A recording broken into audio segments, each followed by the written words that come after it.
আমরা চাই না গোবিন্দলের সামনে কেউ ফ্যাসিস্ট হয়ে দাঁড়াক। আমরা বরাবরই গোবিন্দলে আমরা সম্প্রীতির রাজনীতি করি, আমরা একে অপরের আত্মীয়, এবং আমরা যদি চিন্তা করি এক একজন কয়েক পদের আত্মীয়তার বন্ধনে আমরা আছি।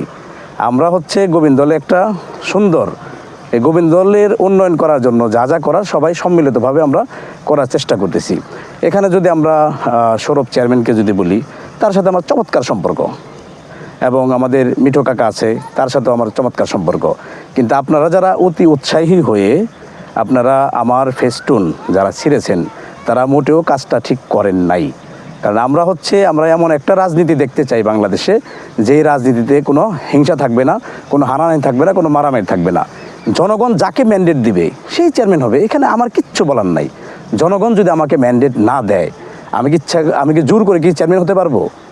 আমি আমার থিওরিটা, আমার যে চিন্তা ভাবনাটা, সেটা আমি জনগণের কাছে প্লে করব।